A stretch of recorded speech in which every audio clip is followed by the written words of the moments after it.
இது தன்கர் வாடியில இருக்கிற சம்பா அம்மாவோட கதை. அந்த கிராமத்திலேயே அந்த அம்மா வயசானவங்க. அவங்களோட வயசு கிட்டத்தட்ட 60. ஆனா அவங்கள யாரும் பார்த்து அப்படி சொல்ல மாட்டாங்க. அவங்களுடைய எலும்புகளை விட உறுதியான எண்ணங்கள், வாட்ட சாட்டமான உடல் வாகோட இன்னைக்கும் பிள்ளைங்களுக்கு பாடம் கத்து கொடுக்கறதுல அவங்க சலிக்கிறதே இல்ல. என்ன பசங்களா, எதுக்காக இப்படி சண்டை போட்டுக்கிறீங்க? இப்படி யாராவது மாங்காவை பறிப்பாங்களா? பின்ன எப்படிம்மா பறிக்கிறது? கொடு, அந்த கல்லை கொடு. அதை எப்படி பறிக்கிறதுன்னு நான் சொல்லி கொடுக்கறேன். அம்மாவா, நீங்க கலக்கிடுங்க போங்க. இந்த மாதிரிதான் இருந்தாங்க நம்ம சம்பா அம்மா. அவங்களுக்கு இந்த உலகத்துல எந்த விதமான குறைகளும் கிடையாது. நல்ல வீடு, புள்ள மருமக, கிராமத்து ஜனங்களோட மரியாதை எல்லாமே இருந்தது. இது எல்லாத்துக்கும் இடையில அவங்களுக்கு ஒரே ஒரு விஷயம் ரொம்ப பிடிச்சிருந்தது. அவங்களுடைய பனை ஓலையால செய்யப்பட்ட பழைய குடை. ஆனா இந்த பொருள் என்னன்னு பாத்துட்டீங்களா? பாத்துட்டேம்மா. சரி, இந்த பழைய பொருளுக்கு எவ்வளவு காசு கொடுப்பீங்க? இதுக்கு 50 ரூபா கொடுக்குறேம்மா. என்ன, வெறும் 50 ரூபாவா? இல்ல இல்ல, 100 ரூபாவது கொடுங்க. அவ்வளோ கொடுக்க முடியாதுமா. சரி இருங்க. இந்தாங்கண்ணே, இப்ப 100 ரூபாய் கொடுங்க. இது பழசுதான், ஆனா ரொம்ப உறுதியான கூட. எத்தனை வருஷம் ஆயிடுச்சு தெரியுமா? ஆனா ஒரு கீரல் கூட கிடையாது. அப்படியா? எங்க காட்டுங்க. அட, இங்க என்ன நடக்குது? அம்மா நீங்களா? நீங்க இங்க என்ன பண்றீங்க? நான் பண்றது இருக்கட்டும், நீ இங்க என்ன பண்ணிட்டு இருக்க? உனக்கு தெரியுமா இந்த குடம் எனக்கு எவ்வளவு முக்கியமானதுன்னு? ஆமாங்கம்மா, ஆனா இது ரொம்ப பழசாயிடுச்சு, அதனால இத நீ விற்க இருந்த, அப்படிதானே? இல்ல, இத நான் விற்க விட மாட்டேன். ஆனா அம்மா, கொடைய விக்கிறத பார்த்துட்டு அம்மாவுக்கு ரொம்ப கவலையாயிடுச்சு. ஆனா கேள்வி என்னன்னா, இந்த சாதாரண கொடைக்கு அம்மா எதுக்காக இவ்வளவு கவலைப்படுறாங்க? நேஹாவோட மனசுல நிறைய கேள்விகள் இருந்தது. என்னங்க, ஒரு விஷயம் கேட்கட்டுமா? கேளு. இன்னைக்கு அம்மாவோட அந்த பழைய கொடையை விற்கிறதுக்கு முயற்சி பண்ண. என்ன, அம்மாவோட பழைய கொடைய நீ விக்கிறதுக்காகவா எடுத்த? ஆட, ஏன் இவ்வளவு அதிர்ச்சி ஆகுறீங்க? அந்த கொடை அம்மாவுக்கு மனசுக்கு பிடிச்ச கொடை. யாரையும் அந்த கொடைய தொட கூட விட மாட்டாங்க. ஆனா ஏன்? ஏன்னா அவங்க சின்ன வயசுல அசரீரி கேட்டாங்களாம். அசிரியா? அம்மா அப்ப ரொம்ப சின்னவங்களா இருந்தாங்க. அப்போ ஒரு நாள் ஸ்கூல்ல இருந்து திரும்பி வரும்போது ஒரு பாபா அம்மா கையில அந்த கொடைய கொடுத்து ஒரு விசித்திரமான விஷயத்த சொல்லியிருக்காரு. உனக்கு இந்த கொடை ரொம்ப பிடிக்கும்னு நினைக்கிற. சரி, நல்லது. இந்த கொடைய நீ கவனமா பார்த்துக்கணும். இந்த கொடைய பார்க்கறதுக்கு சாதாரணமா தான் தெரியலாம், ஆனா ஞாபகம் வச்சுக்கோ, இந்த கொடை தான் உன்னுடைய எதிர்காலத்துல ஒவ்வொரு பிரச்சனையில இருந்து உன்னை காப்பாத்தும், உன்னுடைய உயிரை கூட. அதனால இத பத்திரமா பாதுகாத்து வச்சுக்கோ. என்ன, ஒரு பழைய கொடை உயிரை காப்பாத்துமா? இதெல்லாம் சும்மானு தோணுது. அது எனக்கும் தெரியாது. அம்மா அதை நம்புறாங்க. நானும் அவங்க மனசை வேதனைப்படுத்த விரும்பல. அப்புறம் நீயும் அவங்க கோவப்படுற மாதிரி எதையும் செஞ்சிடாத. சரிங்க. நேஹாக்கு இந்த விஷயத்துல எல்லாம் நம்பிக்கை கிடையாது. ஆனா அவ இப்ப புரிஞ்சுக்கிட்டா, இந்த கொடை சாதாரண பொருள் இல்ல, அம்மாவோட மனசுல ஒரு பகுதின்னு.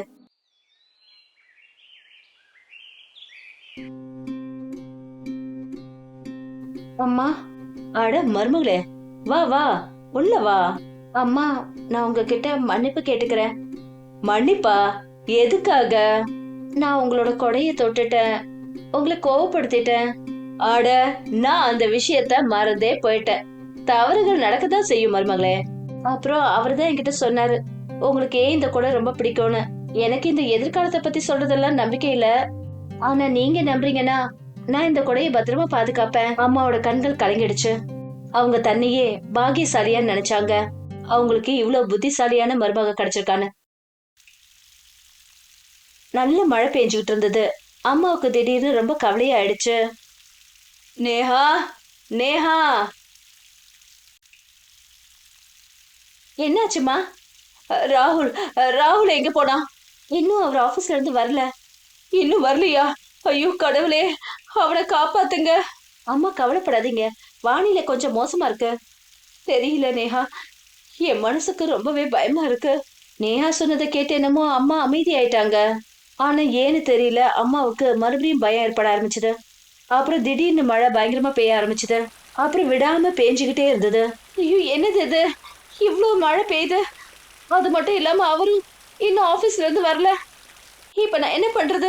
அப்பதான் வானத்துல மின்னல் சத்தம் பயங்கரமா கேட்க ஆரம்பிச்சது. காற்று வேகமா வீச ஆரம்பிச்சது. செடி மரம் பயங்கரமா ஆட ஆரம்பிச்சது. சிலது விழவும் செஞ்சது. அது எப்படி இருந்ததுன்னா ஏதோ இயற்கை சீற்றம் ஏற்படுற மாதிரி தெரிஞ்சது. நேஹாவும் அம்மாவும் ரொம்பவே பயந்து போயிட்டாங்க.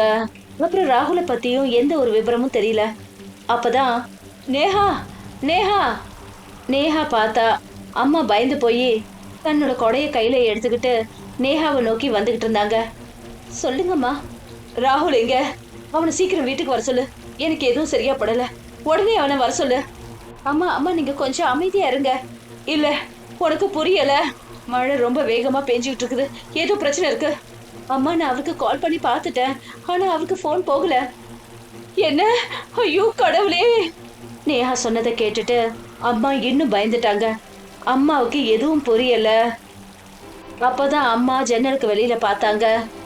அவங்க பார்த்தபோது கிராமத்து ஏரி தண்ணி அதிகமாயிட்டே போச்சு. பாதிக்கு மேல கிராமமே தண்ணியில முழுகிடுச்சு. கிராமவாசிங்க தண்ணியில மிதந்துட்டு இருந்தாங்க. அவங்க அவங்கள எப்படியோ காப்பாத்திக்கிட்டு இருந்தாங்க. ஆனா பாவம் எந்த பிரயோஜனமும் இல்லை. அப்பதான் ஒரு பெரிய தண்ணீர் அலை அம்மாவோட வீட்டை நோக்கி வந்துகிட்டு இருந்தது. அதனால அம்மா இன்னும் பயந்துட்டாங்க. நேஹா அங்க பாரு. இல்ல. நேஹாவும் அம்மாவும் ஓடுறதுக்கு முயற்சி தான் பண்ணாங்க. ஆனா அப்பதான் அந்த பெரிய அலை அவங்க வீட்டை வந்து தாக்குச்சு. கொஞ்ச நேரத்துல மொத்த கிராமமும் தண்ணியில முழுக ஆரம்பிச்சுது. திடீர்னு வந்த அந்த வெள்ளம் கிராமத்தை ஒரு வழி பண்ணிடுச்சு. அம்மா அம்மா நீங்க நல்லா இருக்கீங்கல்ல?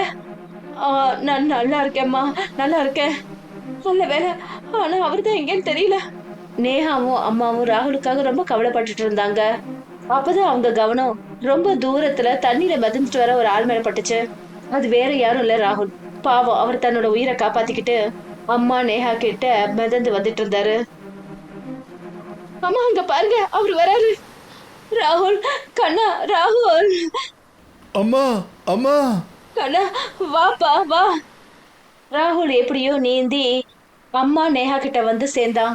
ஆனா தண்ணி கொஞ்சம் கூட நிக்கிற மாதிரி தெரியல. அப்பதான் நேஹா, கண்ணா, ராகுல் நீங்க பயப்படாதீங்க, அத நான் இருக்கல.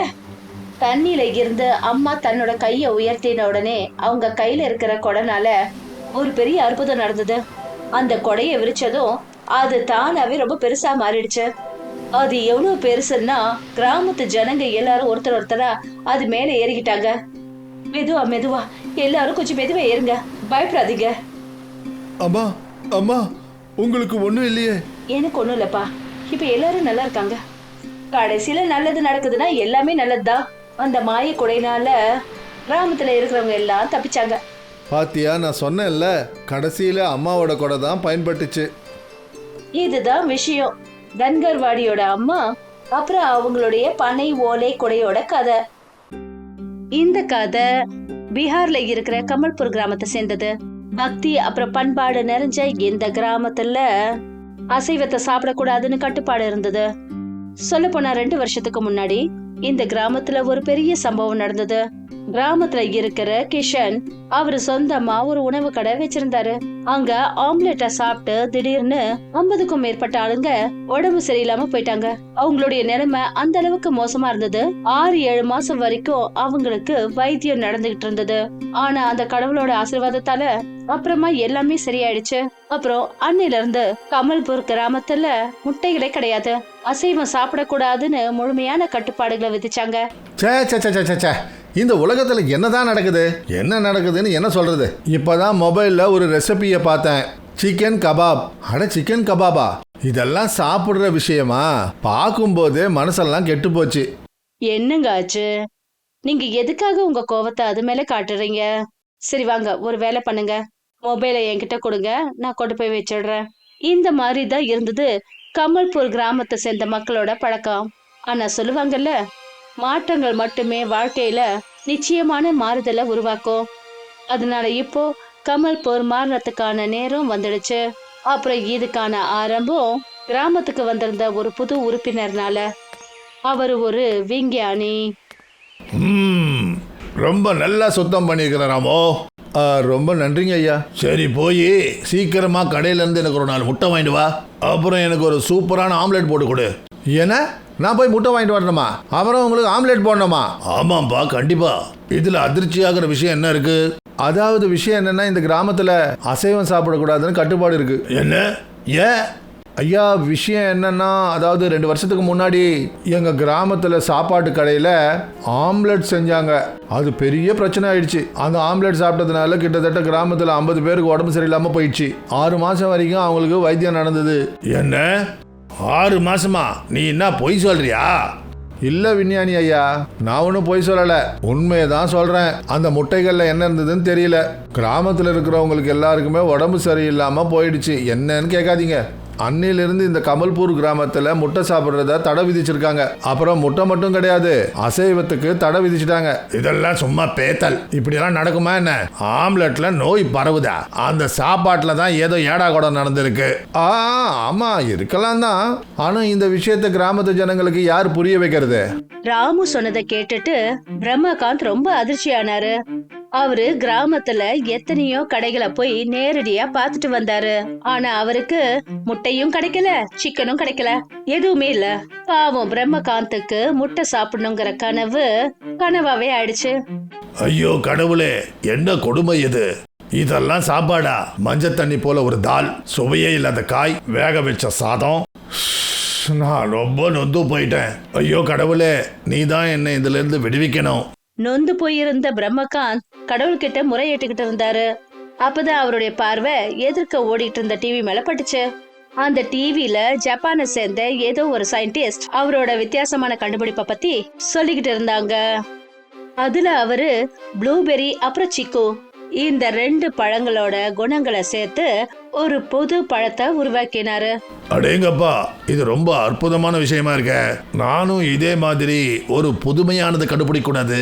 டிவில பார்த்த கண்டுபிடிப்புல இருந்து பிரம்மகாந்த் ரொம்பவே ஆர்வமானாரு. அவரு நினைச்சாரு, நானும் ஏன் இது மாதிரி ஏதாவது செய்யக்கூடாதுன்னு. அதுல அவருக்கு ஆம்லெட்டும் கிடைக்கணும், அப்புறம் இத பத்தி யாருக்கும் எந்த ஒரு விஷயமும் தெரியக்கூடாது. காலங்காத்தால பிரம்மகாந்த் பக்கத்து கிராமத்துக்கு புறப்பட்டு போனாரு. அங்கிருந்து அவரு முட்டை பாக்கெட்டை யாருக்கும் தெரியாம வீட்டுக்கு கொண்டு வந்தாரு. கூடவே கொஞ்சம் தென்னங்காயும் வாங்கிட்டு வந்தாரு. சரி, ஒரு வழியா எல்லா சாமானையும் வாங்கிட்டேன். இப்ப யாருக்கும் தெரியாம வேலையை பார்க்கணும். பிரம்மகாந்த் தன்னுடைய புதுமையான கண்டுபிடிப்ப ஆரம்பிச்சாரு. அவரு தன்னுடைய லேப்ல முட்டை அப்புறம் இளநீரை ஒன்னா சேர்த்தாரு. அப்புறம் அந்த மிக்ஸான இளநீரை ஒரு காலியான தென்னங்காயில நிறைச்சாரு. அந்த தேங்காய பூமியில புதைச்சாரு. இப்ப அவரு அதோட முடிவுக்காக காத்துக்கிட்டு இருந்தாரு. இன்னும் சில மாசங்கள் தான், அதுக்கப்புறம் பாருங்க, கிராமத்து ஜனங்க எல்லாரும் அதிர்ந்து போவாங்க. எனக்கு இந்த உலகத்துல பெரிய பேர் கிடைக்கும்.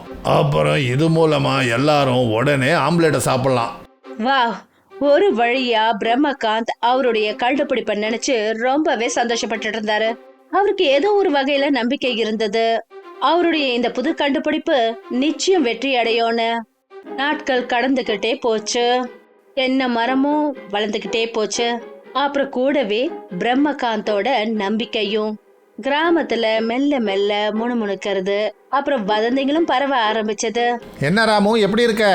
என்ன சொல்றது கிருஷ்ணன் அண்ணன், எல்லாம் சரியாதான் இருக்கு. விவசாயம் நல்லா தான் போயிட்டு இருக்கு. கூடவே புது சயின்டிஸ்ட் வந்திருக்காருல்ல, அவர் வீட்டை பார்க்க வேண்டிய வேலையை நான் தான் பார்க்குறேன். அதனால எல்லாமே நல்லா தான் இருக்கு. வீடு நல்ல விஷயம் தானே, இதனால உன்னுடைய வருமானமும் டபுள் ஆயிருக்கும்ல. அப்படியும் சொல்லலாம். அப்புறம் நான் உங்ககிட்ட ஒரு விஷயம் கேட்கலான்னு நினைச்சேன். கேளு. கேள்விப்பட்டேன், உன்னுடைய விஞ்ஞானி ஐயா இருக்காரு, புதுசா ஏதோ கண்டுபிடிக்கிறாராமே. இப்போ உங்ககிட்ட நான் சொல்றது, ஏதோ பண்ணிட்டு இருக்காரு. நாள் முழுக்க அவரோட ஆய்வகத்திலேயே இருக்காரு. சில சமயம் தோட்டத்தில் சுத்திக்கிட்டு இருப்பாரு. ஏதோ நடக்குது, ஆனா எனக்கு எதுவுமே புரிய மாட்டேங்குது. படிச்சாலுங்க அவங்களுடைய அற்புதமான குறும்புகள். உண்மையதான் சொல்ற. பிரம்மகாந்தோட கண்டுபிடிப்பை பத்தி பயங்கரமா பேச ஆரம்பிச்சாங்க. ஆனா அந்த விஷயத்துல பாராட்டுகள் குறைவு. அப்புறம் பிரம்மகாந்தோட மூளைய பத்தி கேள்விகள் அதிகமா எழும்ப ஆரம்பிச்சது. அப்புறம் இந்த மாதிரி ஏன் தான் நடக்காது? ஆம்லெட் சாப்பிடறதுக்கு தென்னை மரம் யாருங்க போய் வளர்ப்பாங்க? ஒரு வழியா ரொம்ப காத்துட்டு இருந்ததுக்கு அப்புறமா பிரம்மகாந்தோட கண்டுபிடிப்புக்கான தென்னை மரம், அதுல புது தென்னங்காய் தெரிய ஆரம்பிச்சது. எஸ் எஸ் எஸ் எஸ் நான் செஞ்சு காட்டிட்டேன். நான் செஞ்சு காட்டிட்டேன். ஐயோ விஞ்ஞானி ஐயா, என்ன ஆச்சு? எதுக்கு சத்தம் போடுறீங்க? அட என்னப்பா கேக்குற, உன் கண்ணுக்கு தெரியலையா? புது தென்னங்காய் விளைஞ்சிடுச்சு. பிரம்மகாந்த் சொன்னதை கேட்டதும் வேகமா ராமு மேல பார்த்தாரு. அப்புறம் அவருடைய கண்கள் அப்படியே உறைஞ்சு போச்சு. அவரு பார்த்தபோது அந்த மரத்துல பெரிய பெரிய அப்புறம் வாட்ட சாட்டமான இளநீர் தொங்கிட்டு இருந்தது. அடேங்கப்பா, இது ரொம்ப அற்புதமா இருக்குது. என்ன எதுவும் ஆகல, இனிமேதான் அற்புதம் நடக்க போகுது. அப்படின்னா ராமுவோட கேள்விக்கு பிரம்மகாந்த் எந்த ஒரு பதிலையும் சொல்லல. அடடடா சார், நீங்க என்ன பண்றீங்க? தெரியல, வேலை பார்க்கறேன். உனக்காக ஸ்பெஷலான நான் கண்டுபிடிச்ச தென்னங்காய் ஆம்லெட், அதுவும் கொஞ்சம் வித்தியாசமான முறையில. என்ன ஆம்லெட்டா? அதாவது முட்டையா? இல்ல இல்ல இல்ல இல்ல, நான் சாப்பிட மாட்டேன். நான் மறுபடியும் போய் ஹாஸ்பிட்டல் அட்மிட் ஆகணுமா? காலையிலே கிளம்பிடுறேன். ராமு அங்கிருந்து துண்டை காணும் துணியை காணும்னு ஓட ஆரம்பிச்சாரு. அப்பதான் பிரம்மகாந்த் அவரை தடுத்து நிறுத்தினாரு. ராமு நெல்ல. வேண்டாம் சார், என்ன போக விடுங்க. இங்க பாரு, நான் தான் சொல்றேன்ல, இல்லைன்னா உன்னை வேலையை விட்டு தூக்கிடுவேன். வேற யாரையாவது வேலைக்கு சேர்த்துக்குவேன், அதுவும் டபுள் சம்பளத்தை கொடுத்து. புரிஞ்சுதா? என்னது டபுள் சம்பளமா? அப்படின்னா சரி. பணம்னு சொன்னதை கேட்டுட்டு ராமு என்னமோ நின்னுட்டாரு. ஆனா உள்ளுக்குள்ள தன்னுடைய மனசு இப்பவும் நடுநடுங்கிட்டு இருந்தது. அவரு பார்த்தாரு, பிரம்மகாந்த் அந்த தென்னங்காய வெட்டினாரு. அப்புறம் அத முட்டைய போல கலக்கினாரு. அதுல இருந்து வெள்ளை நிறத்துல இளநீர் வர ஆரம்பிச்சது, அதுவும் நிறைய. அடேங்கப்பா, பார்க்கறதுக்கு நல்லாதான் இருக்கு. அட நீ சாப்பிட்டு தான் பாரு, சாப்பிடுறதுக்கு ரொம்ப சூப்பரா இருக்கும். அந்த தென்னை இளநீர்ல பிரம்மகாந்த் மஞ்சள், உப்பு, மசாலா, மிளகாவோட சில பழங்களையும் கலந்தாரு. அதாவது மாம்பழ துண்டுகள், சீக்கு, மாதுளை, டூட்டி ஃப்ரூட்டி இந்த மாதிரி. அப்புறம் அந்த மிக்சட பெருசா அப்புறம் அகண்ட கடாயில எண்ணெய போட்டு வேக வச்சாரு. அத பார்த்துட்டு பிரம்மகாந்தும் ராமுவும் ரெண்டு பேரும் அதிர்ச்சி ஆனாங்க. அட, நினைச்சதை விட பெருசா இருக்கு. தென்னங்காய், மிளகா, மசாலா அப்புறம் பழங்களோட கலவையில செய்யப்பட்ட இது ஒரு இன்வென்ஷனல் ஆம்லெட். தவாவுல பரவுச்சு. அப்புறம் மாம்பழம் ஆம்லெட்டால நிறைய நிறைஞ்சிருந்தது, அப்புறம் வெந்து போயிருந்தது. வாவ், ஒரு வழியா முடிஞ்சது. வாராமோ, இப்போ இதை நாம சேர்ந்து குடிப்போம். பிரம்மகாந்த் சொன்னதை கேட்டுட்டு ராமு பயந்து போய் ஒரே ஒரு வாய் எடுத்து வச்சாரு. அப்புறம் அவரு அப்படியே மந்திரிச்சு விட்ட மாதிரி ஆயிட்டாரு. அவருக்கு அந்த ஆம்லெட் ரொம்ப சுவையாவும் மசாலா நிறைஞ்சதாவும் இருந்தது. கூடவே பழங்களோட சுவை அதுல ஒரு தனி இனிப்பை சேர்த்து இருந்தது. அவருக்கு ரொம்ப சந்தோஷமா இருந்தது. அதாவது இந்த ஆம்லெட் மத்த ஆம்லெட் மாதிரி இல்ல. அவருக்கு இதனால எதுவும் ஆகல. வாவ் வாவ், என்ன சார் இது? இது உண்மையிலேயே அற்புதமா இருக்கு. எனக்கு எதுவும் ஆகல. பார்த்தல, நான் தான் சொன்னல எதுவும் ஆகாதுன்னு. நீ தான் தேவையில்லாம பயந்த. இப்ப கிளம்பு, சீக்கிரமா என்னுடைய ஃப்ரூட்டி ஆம்லெட்டை முடி. அற்புதம், ஃப்ரூட்டி ஆம்லெட் இதான் கரெக்ட். பிரம்மகாந்த் சொன்னதை கேட்டு ராமு ரொம்ப சந்தோஷப்பட்டாரு. அப்புறம் கூடவே பிரம்மகாந்தோட அற்புதமான வெற்றிகரமான இந்த கண்டுபிடிப்பு நாலு அப்புறமும் பரவுச்சு. கமல்பூர் கிராமத்துல மறுபடியும் சிக்கன் அப்புறம் ஆம்லெட் செய்ய ஆரம்பிச்சாங்க. அப்புறம் இந்த புது பையனுக்காக பிரம்மகாந்த கௌரவிச்சாங்க.